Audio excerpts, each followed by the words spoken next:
Alright, hi there, this is Stephen with Karma Astrology. I'm coming to you live from Santa Fe, New Mexico. It's beautiful out here. I'll show you a little bit. Super nice. You get to hear the wind chimes in the background. See some nice little columbine plants over there. So I'm outside today because it's a little nicer. It is May 9th. 2021. It's a Sunday. It's 10:45 a.m. here in Santa Fe, and I'm coming to you I'm doing this to talk about the moon as it resides up here in the sign of Aries. And those three letters behind the moon over there, the ASH, stand for Ashwini Nakshatra. And now the nakshatras, if you don't know, if you're just tuning in or you haven't seen this before, are the 27 Vedic constellations that we use in Vedic astrology to give us a little bit more of a specified, drilled down interpretation or view of each of the asterisms or sections of the sky around us that we use in astrology. So, that being said, the moon is in Aries. So you can see it's with the sun and it's with Uranus. And the sun, when the moon and the sun come together, that creates a new moon. And it's very hard to see the moon, obviously, in the sky or anything in the sky beyond the sun, since it's so bright and brilliant.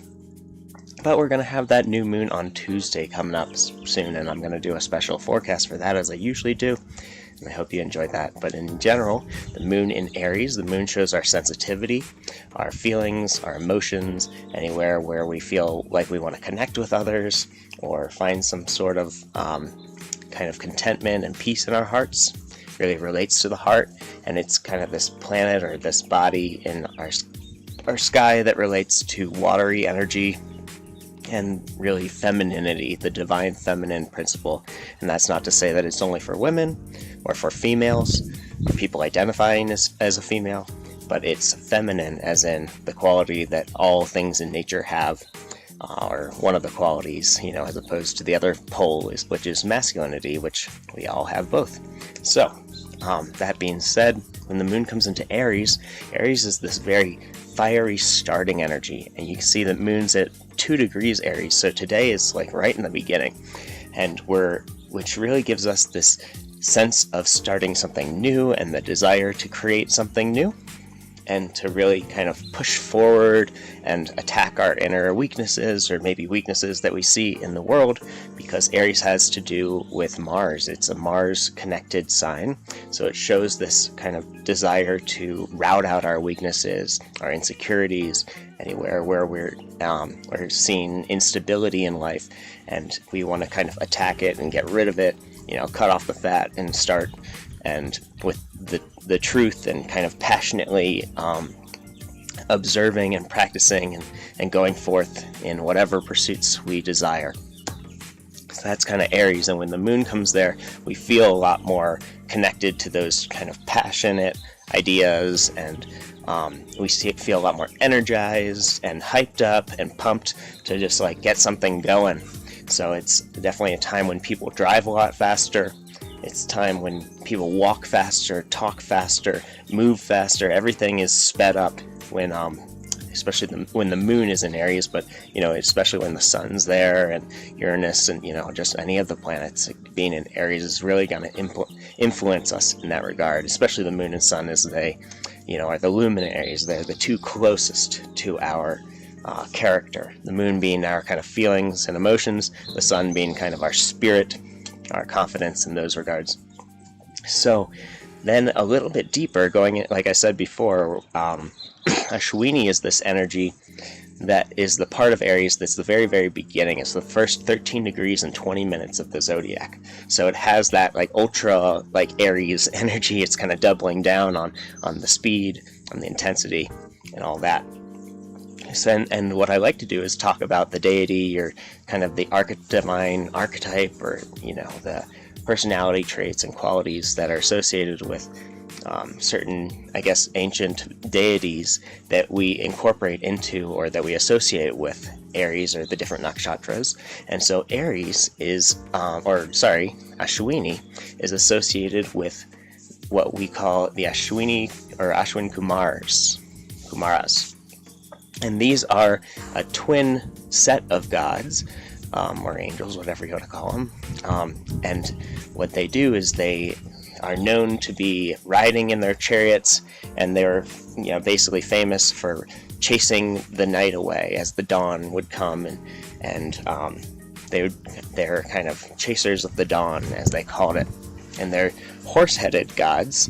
They each had a horse head instead of a human head, but a human body. And they were these gods that would come down and give. They're known for great healings and very fast healings using, advanced and sophisticated technology in a way. Kind of makes me think of Ancient Aliens a little bit, if anyone likes that show. But yeah, there's this kind of expedited healing energy to the Ashwini Kumars, as they would, give their blessings of healings all over the earth to those who were in need. And that relates to the energy of today, is in that we are able to heal ourselves a lot faster. We're able to maybe find new techniques of healing on a day like today. We're able to maybe just explore anything in the realm of healing and medicine and that kind of art and science of it. And there's a lot of there's a tremendous amount of speed and agility and mental dexterity and thought power that can allow us to find new healing techniques really quickly, and in order to make positive transformation really quickly. So it's awesome in that regard. If you have any sort of ailments, we all kind of have the need for healing in a different aspect of our lives, one aspect or another, right? So it's great, to kind of figure out what is ailing you, what needs a sense of healing, whether it be physically, whether it be emotionally, whether it be your spiritual practice. Getting back in touch and making spiritual progress on a day like today can be super enlivening and advancing for your spiritual practice. You can get a lot closer to that, your inner core, on a day like today. So it's also associated with kind of, since a pair of twins, the Ashwini Kumaras, they relate to this sense of polarity and all these different natural principles that are based around polarity and kind of incorporate it, like vibration and any sort of wave-like movement as you're going from one trough to the next peak. This can definitely be connected to, the entire world works in cycles. That's kind of how it works in a way. The earth is always spinning, so we go through the cycle of the night and the day and the balance between those two poles at midnight and midday, where the sun is, right in the middle of the sky or below us down beneath the earth. If we are able to have our x-ray vision on and look through the earth at night, we'd see the sun down there right beneath us. So it kind of has to do with a lot of this harmonization that we need to find between maybe masculine and feminine. If you have issues or concerns about that in your life or other people's lives around you, we might be able to guide other people about any wisdom we've attained. If we have a lot of experience with one aspect of kind of polarity healing, or any sort of treatments that would involve magnets, for example. I know that they treat depression with magnets, and that's kind of a very quick fix for a lot of people in terms of being able to rewire their neural pathways and whatnot. And whatever that does, I'm not exactly totally sure, but it also relates to lasers and high tech, anything that vibrates or that moves in this kind of polarized fashion from one pole to the next. We can utilize that, and it takes its form in a plethora of ways. So that depends on who you are and what you're involved with, and you can interpret that however you like. So there's a sense of healing on a day like today, and these Ashwini Kumars, the symbol of the day, I like to talk about that also, is a horse's head, and that definitely deals with the Ashwini Kumars, as they both have horses' heads. They're born of a horse's head, actually, and which is kind of an interesting symbol in general, because it shows a sense of headstrongness and kind of determination, and I guess this really, so just the horse in general is a very fast animal. And back in the day when they were kind of using this as a symbol, or developing this system of astrology, the horse was the fastest mode of transportation that humans could possibly have at the time, besides maybe a spaceship or something, if I don't know if the Ashwini Kumars were on their own little spaceship. But in general, for us humans, for us mortals, we end up really utilizing horses in terms of the mode of transportation and the ability to get someplace a whole lot faster than if we walked, and all sorts of different means of transportation, like running and whatnot. Hey Shashan, Shasan, nice to have you in here.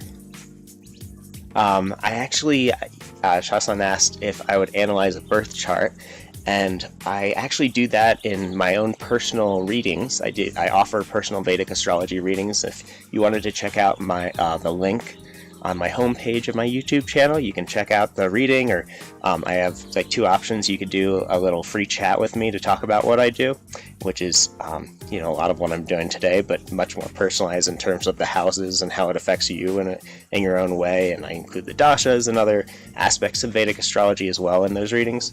And then I do offer the actual reading itself, which you can sign up for on my homepage. So feel free to check that out if you want to look at something personal. But otherwise, I just like to do kind of the daily energy so that everyone can have a really good idea of what we're working with, and how they can kind of flow with the energy or ride the wave in a way. Yeah, no problem. You got it. He says, okay, thanks. So yeah, back to that kind of horse's head in general. Well, Ashwini, or Ash, means to reach, or to gain, or to master, penetrate, or enjoy. And so Ashwini really actually translates to this, it translates to possessing a horse, or born of a horse in a way. And it is the beginning of Aries. It's really the constellation of Aries as we see it in the sky, as sometimes these nakshatras are above or below the actual constellations that we look at as part of the zodiac, that midpoint where all the planets and the moon and sun, from our perspective, move through the sky with the planetary the astral backdrop. So yeah, the horse's head, that is kind of a symbol of this headstrong nature, a potentially aggressive nature, this extreme speed, as I was saying. It kind of makes us a leader type. It can really translate to this leadership type of energy, because sometimes back in the day, you had to have a certain amount of wealth in order to be able to have a horse in the first place. And there's this sort of protective quality, because a lot of soldiers, would ride horses and protect their villagers or their communities or their kingdoms, whatever, back in the day. And I'm sure still to this day, and maybe in the future, we'll see what happens. I think we do have the need for horses in general, and it kind of leads to this sense of protection in a way. Let's see some other notes I have here. There's a sense of creativity with all of this starting and new energy, because it's just kind of our latent potential is bubbling up here when the moon and when different planets kind of come into this section of the zodiac. So there's a lot of creativity, a lot of starting energy that we're able to birth, and hopefully it's something that is righteous and pure, as we look at where different planets are strong and weak in the zodiac, and the sun is actually exalted here in this section of the sky where the moon is now. And that the sun is the planet of kind of the divine masculine energy, or this divine creativity and action and kind of excited energy here. So it gives us a little bit more creativity. And let's see, there's this sense of strong desire that comes from this creativity bubbling up, and we want to kind of create what we want. And ultimately that leads to a sense of controlling the desires and controlling which we want to focus on, which we want to allow, which are more dharmic and aligned with kind of our personal truth and natural law and cosmic law and Sanatana Dharma, and which are kind of less, which of our desires are more egoic and more based on what maybe we as a separate individual want, and that can kind of, through practice, our spiritual practices and our actions on a day like today, we're kind of working towards the honing of those desires into a more of a pure form, or a deified form, you could even say. Let's see. So there's a tremendous amount of energy and excitement on a day like today. It allows us to really dive into our studies and any sort of knowledge that we're trying to attain.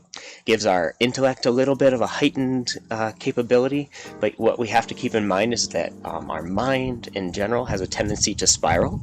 So in order to control that sense of thinking in a way, we need to be able to find a single point to focus on, this kind of single-pointed focus dharana that allows us to make progress and start something with this kind of extreme speed and power, like horsepower, that we're going for on a day like today, as opposed to maybe, if you think about a muscle car or something that's got this kind of speed and agility, or horses in general, if they're kind of locked up in a little pen, they'll just run around in circles.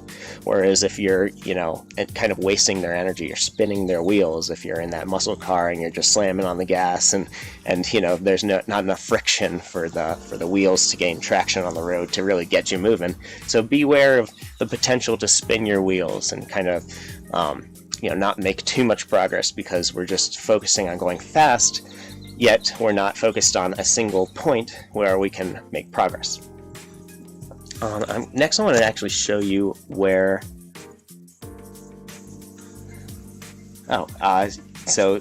Shasan asked, what is this video actually about? Well, if you came for the beginning, or if you watch in general, basically I make these videos on a daily basis to talk about the astrology, or where the moon is in general each day, since the moon is the MO up there in Ashwini and Aries, is the fastest moving planet or object in the sky.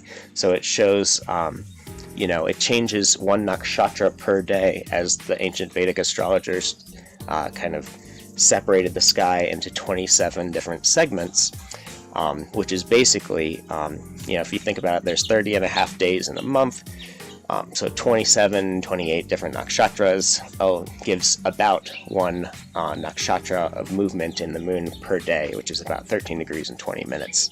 Moon, So that's basically what I like to do, is give you an energy or an idea of what we're working with, so that you're able to utilize this, as I was saying before, to your advantage. And at this point, if you like this video, please give me a thumbs up. Leave a comment below if you have any questions. If you're watching this on repeat and this is valid until here, you can actually check out how long this energy is kind of useful for you, being that, at 10:55 a.m. on tomorrow in the Eastern Time in the United States, the moon will move out of Ashwini, and that means it'll move into Bharani, which is the next nakshatra, and I'm going to talk about that tomorrow. So that's kind of my little spiel there. I like to also show you where the things are in the sky, so you can get a good idea. Basically, my idea is that I'm trying to give you a sense of value, some valuable information that you're able to utilize in your life and make better decisions and more informed decisions. It's like when we know where the planets are, when we know where the moon is, when we know what's going on in astrology, which I believe in ancient times they said everyone should really have a working knowledge of, then you're able to kind of work with the planets. If you know that it's going to be daytime in a couple hours, it's nice to be able to plan activities for the daylight. And if you know it's going to be nighttime in a couple hours, it's nice to be able to plan activities for the night. So it's a very different, atmosphere or environment that we're looking at, depending on what time of day it is. And therefore, I'm going to show you that kind of dawn. It's cool that, Ashwini and the Aries new moon that's coming up, you can see Ashwini being that kind of chasers of the dawn. They ride at this time of day, and that's where the moon is today, so it kind of gives us a little bit of that taste of that dawn action. And if you wake up really early tomorrow morning, you'll be able to, or whatever, wherever you are in the world, you'll be able to see the moon down here as it approaches the sun. But as the sun rises, it gets harder and harder to see the moon, of course, as it goes through the sky. But Ashwini in general is actually this Aries over here, and the stars that are part of Aries that are basically impossible to see on this sky map because they kind of blurred out once it becomes daytime.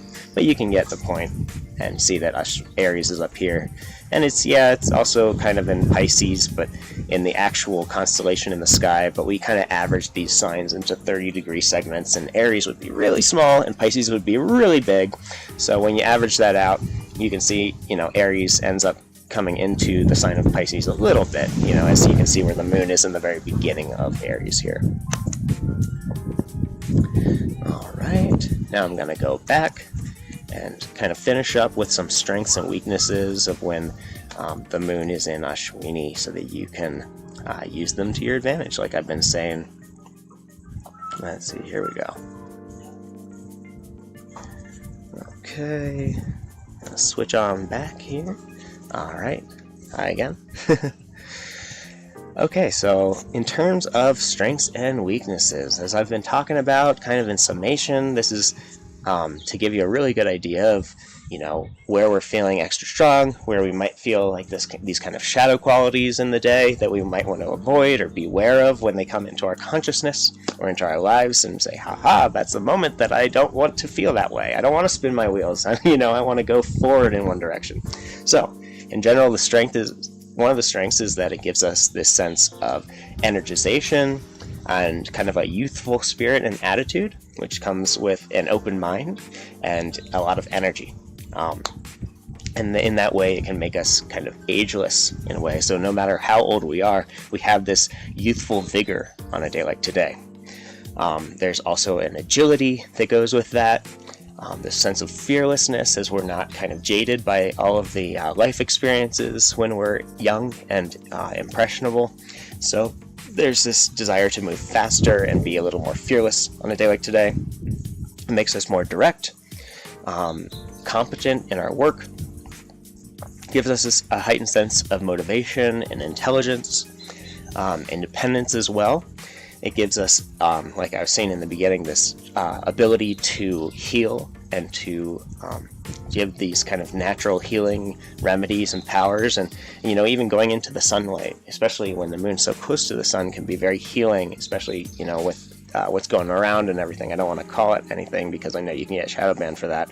But you can see that clearly, when you go out in the sun, when you get that vitamin D or whatever it truly is, the energy of the sun penetrates into your skin and gives your immune system a boost, unless you get burned and go a little too far, and then it'll kind of drain you of energy. So the right amount, the balance of sunlight and energy, gives a tremendous amount of healing powers.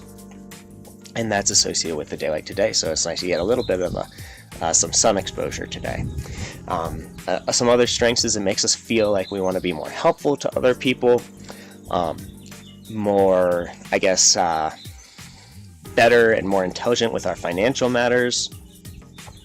It gives us more power and a heightened sense of intuition in this part of the zodiac in general, kind of going from that Pisces area where it's more watery and still, so that we can kind of get into our deeper feelings and intuition. And this is where we're kind of letting the masculine side of our intuition kind of take over, where we're creating things, intuitively and thinking on the fly really, really well and really quickly.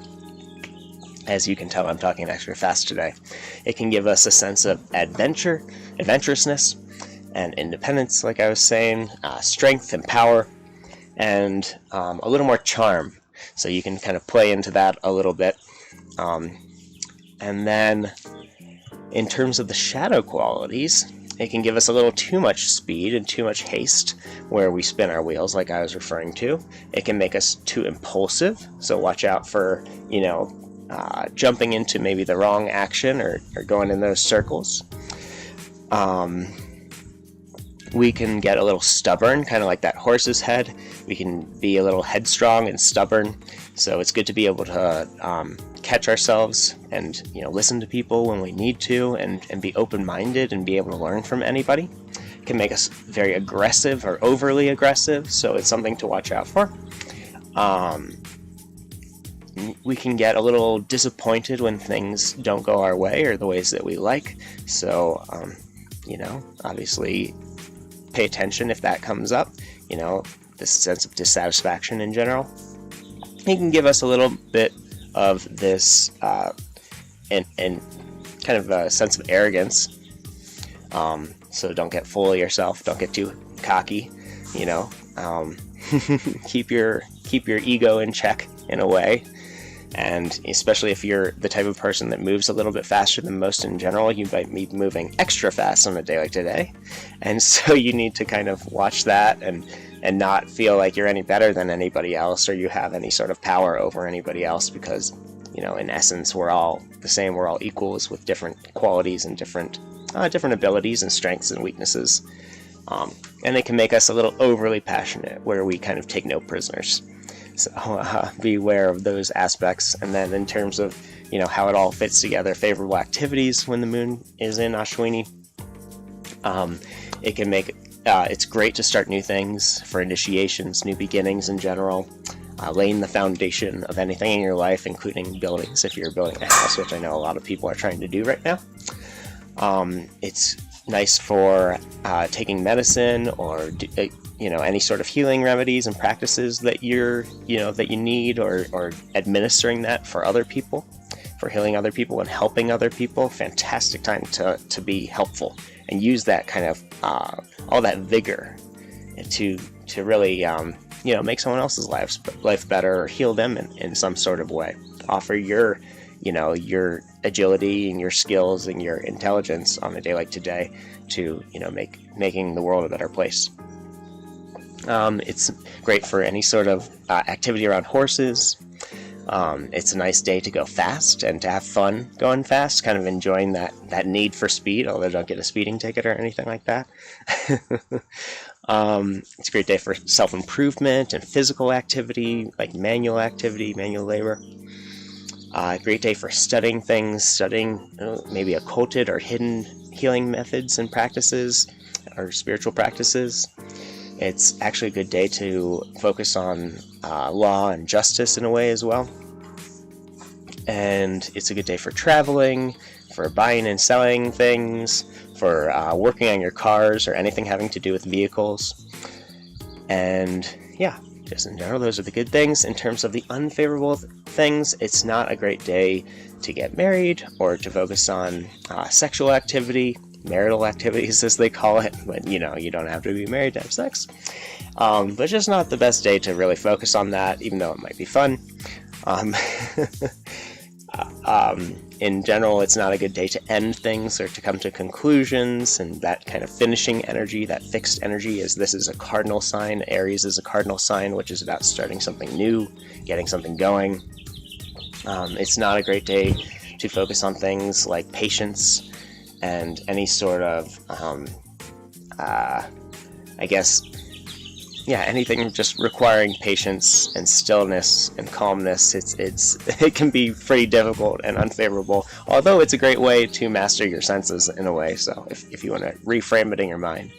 And also not a great day to get too intoxicated or anything, because it can really allow us to go a little too crazy, get a little too fired up maybe, and if we have a tendency towards anger or a predisposition towards aggressiveness, then getting intoxicated might cause some issues in our relationships and in general. So I think that's gonna do it in terms of the forecast for the day. I hope you got a lot out of this. Again, I'm going to do that new moon forecast. Hit the thumbs up button, give me a like if you enjoyed this video. Subscribe if you want to see these in general, because I like to do them on a daily basis so that you get a good idea of what's going on. Like I've been saying, that's the third time I repeated that, so that's good. And then, leave a comment if you have any questions, comments, concerns, anything that you want to say. Anything at all. Otherwise, I hope you have a fantastic day. Enjoy it. The color of the day is blood red, so nice to wear something red. It attracts your energy, or look at things that are kind of red, but without getting too aggressive or angry because of it, or too passionate, because that's the color of those qualities. And then otherwise, peace and love. Have a great day. See you tomorrow.